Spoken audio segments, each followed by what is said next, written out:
ሁለታችሁም ልደግፍና ሁለታችሁም ላግዝ ነው የመጣሁት ወደ እናንተና እኔ ከሰሞኑ የማያቸው ምክንያታዊ ያልሆኑ እነዚህ እርቆች ማለት ነው የሆነ ከጀርባቸው ሌላ ነገር እንዳለ ነው እየተሰማኝ ያለው ማለት ነው።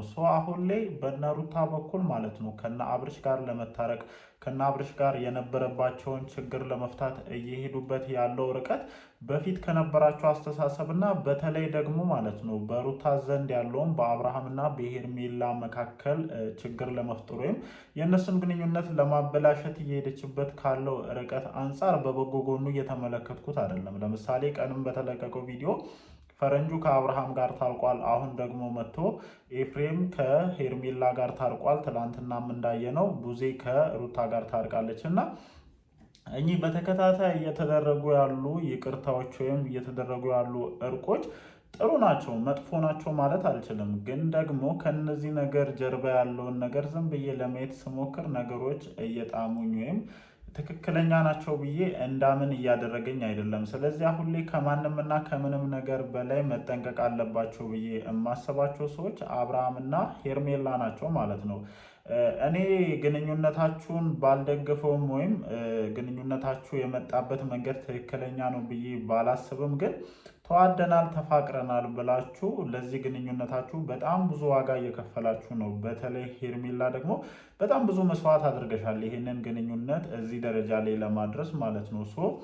የምታደርጓቸውን ነገሮች በጥንቃቄ ማድረግ ካልቻላችሁ ታርቀናል ብላችሁ ሁሉንም ነገር ሜዳ ላይ አውጥታችሁ የምትተው አይነት ሰዎች ከሆናችሁ ድጋሚ የእናንተ ግንኙነት የሚበላሽበት እና ከነዚህ ሰዎች ጋርም የማይሆን ደረጃ ላይ ልደርሱ የሚችሉበት ነገር ይፈጠራል ብዬ አስባለሁ። ምክንያቱም የሰው ልጅ በአንድ ጊዜ ከነበረበት ማንነት ተቀይሮ በተለሳለሰ መንገድ ሲመጣ የዛኔ ነው ነገሮችን መፍራት ያለብን። እኔ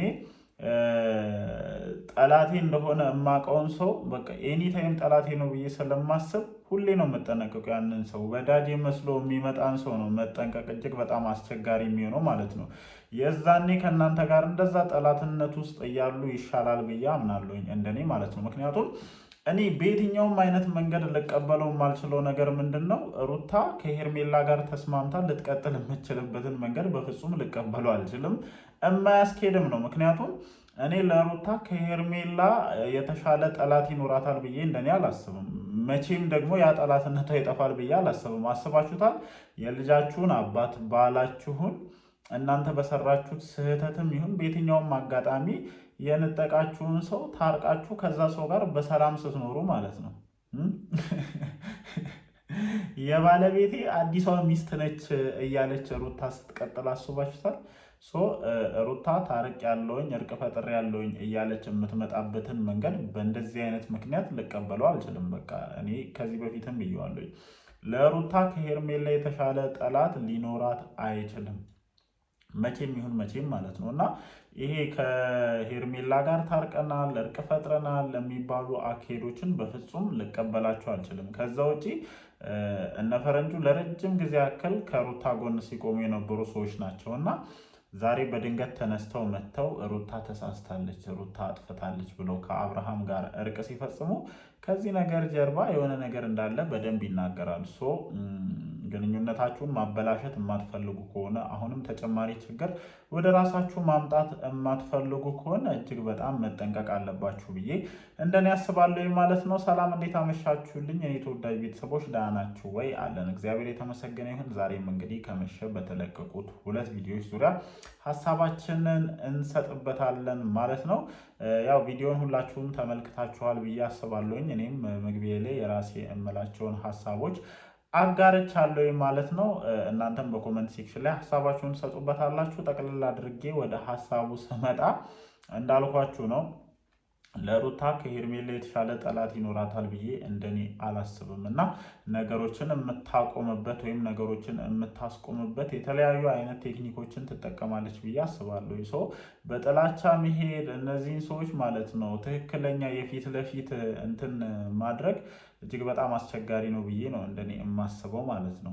በፊት ለፊት እነዚህ ሰዎች ለማጥቃት በሞከር ኤኒታይም ተዘጋጅተው ስለሚጠብቁ ሞር ደግሞ ማለት ነው እስከዛሬ ድረስ በተደጋጋሚ እነዚህ ሰዎች ለማጋጨት እነዚህ ሰዎች ለማጣላት በማካከላቸው ችግር ለመፍጠር በብዙ ሞክራቸዋል። ይሄ ምንም የሚካድ ነገር አይደለም እና እነዚህን ሰዎች እንደዚህ እንትን ለማለት በሞከርሽ ቁጥር እየተፈጠሩ ያሉት ነገሮች ምንድን ናቸው? እነዚህን ሰዎች ሞር እያጠነከረ ሞር በመካከላቸው ያለውን ፍቅር እየጨመረ ነው የመጣው። እኔ አሁን ያለውን ነገር ለማየት ስሞክር ማለት ነው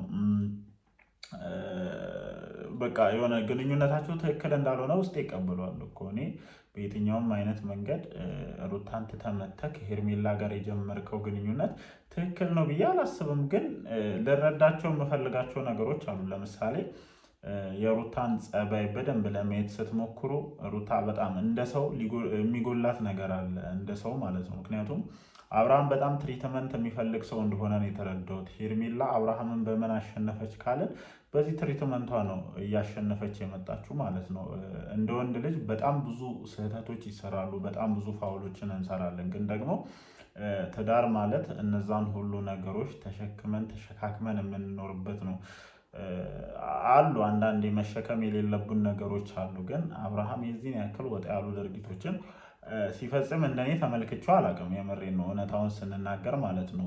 እዚህ ደረጃ ላይ ስትደርሱ ወይም ነገሮች ከቁጥጥር ውጭ ሲወጡ አንቺ ከቤት ከወጣሽ በኋላ ነው ከሄርሜላ ጋርም ግንኙነት የተጀመረው። ሰው እኛ ህይወታችን በተስተካከለ ቁጥር በጣም ብዙ ጥያቄዎች ሊመጡ ይችላሉ እና ከሌ መጣች የሆነ ነገር ባለች ቁጥር ኮሽታ በተፈጠረ ቁጥር ቤቱን ለቀሽ እየወጣሽ ብዙ ነገሮችን የምታደርጊ ከሆነ መጨረሻው ይሄ ሊሆን እንደሚችል ነው የማስበው። ብዙዎችም ከዚህ ነገር ትምህርት ልትወስዱ ይገባል ብዬ አስባለሁ። መፈታት ያለባቸው ችግሮች፣ መስተካከል ያለባቸው ነገሮች እዛው ቤታችን ውስጥ ሆነን ነው መፈታት ያለብን። እየጎተቱ ሻንጣሽን አስይዘው ከቤት ሲያስወጡሽ የነበሩ ወንድሞችሽ እነዛ ያልበሰሉ ብዙ ህይወትን በአንቺ ልክ እንኳን መረዳት የማይችሉ ሰዎች ዛሬ ላይ አንቺን ህይወት ሊታደጉት አልቻሉም። ፋይናሊ ሁላችንም ማለት ነው ሰው ብዙ ነገሮችን ሊያደርግ ይችላል፣ ብዙ ነገሮችን ሊለን ይችላል። በተለይ ትዳር ሚስጥር ነው ብዬ ነው እንደኔ የማስበው ማለት ነው። ጸባችን ሁሉ ወደ ውጭ መውጣት የለብንም። በቃ ይሄ በመካከላችን የሚፈጠረው ነገር ውጭ መውጣት በጀመረ ቁጥር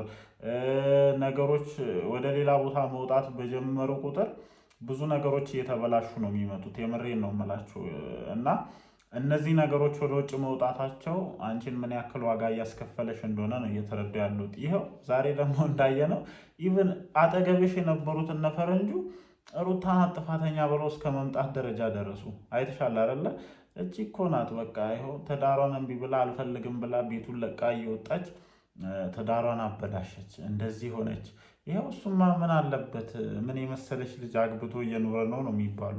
ዞሮ ዞሮ ተጎጂ አንቺ ነሽ የምትሆኘው። እና የዛን ጊዜ ሚስጥሮችሽን አፈነሽ ይዘሽ የባልሽን ጸባይ ተረድተሽ ነገሮችን ለማስተካከል ብትሞክሪ ኖሮ እዚህ ደረጃ ላይ ነገሮች ይደርሳሉ ብዬ አላስብም። ለማንኛውም ግን አሁን ይሄ እርቅ ብላችሁ የመጣችሁበት ነገር እኔ ብዙም እየጣመኝ አይደለም።